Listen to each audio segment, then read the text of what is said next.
This is my broadcast analysis podcast.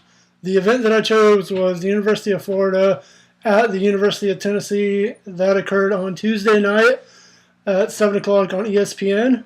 Some of the storylines coming into the event were can Florida win 16 straight, and get a chance at 17 straight against Kentucky on Saturday.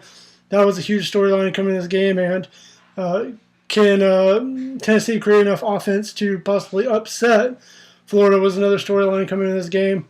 Florida has a really good college basketball defense led by Scottie Wilbekin, Patrick Young, Casey Prather.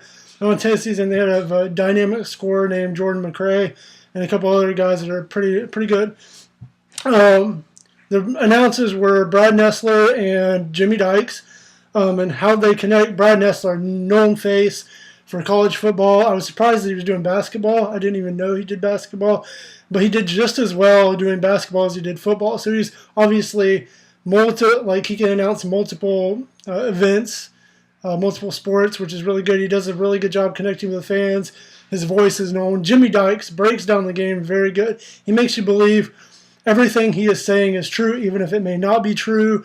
His analysis was spot on. He knows when to get really excited about something, and he knows when to sort of keep calm. He's very connecting with the fans. I think I wrote down he's a very knowledgeable analyst. Makes you believe everything. Number 4, what were the storylines that developed? Tennessee was playing much better in this game than people had given them praise for in the beginning of the year. They were playing way better. Jordan McRae was, Jordan McRae doing everything. Florida was struggling shooting the ball.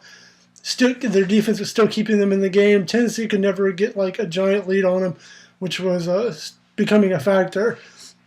What was some of the real-time reaction on Twitter, social media, at Men's Basketball Rowdies, which is the Gators fans' Twitter page?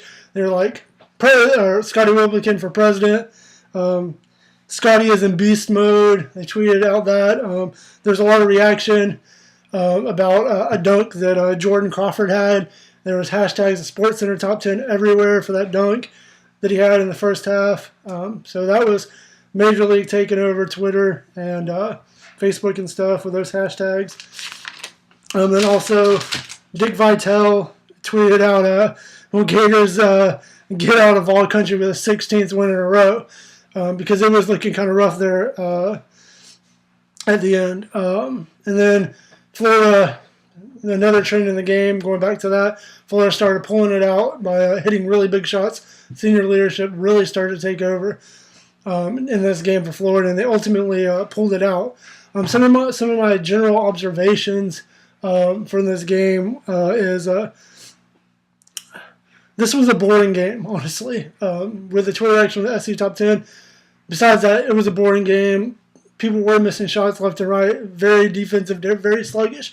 But the announcers were able to sort of keep you engaged by their analysis with Jimmy Dykes and Brad Nessler with the subjects that they talked about.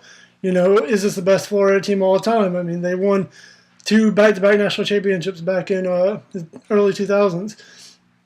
Can they get that 17th win next week at Kentucky? And it was just very good analysis by Jimmy Dykes and Brad Nessler. That's what I observed really well. They just knew how to connect with the fans, even though it was a boring game. They were very knowledgeable, very engaging, and it was amazing. And so this concludes my analysis of that event. Again, I did the University of Tennessee at the University of Florida at the University of Tennessee on Tuesday night. All right, have a great day.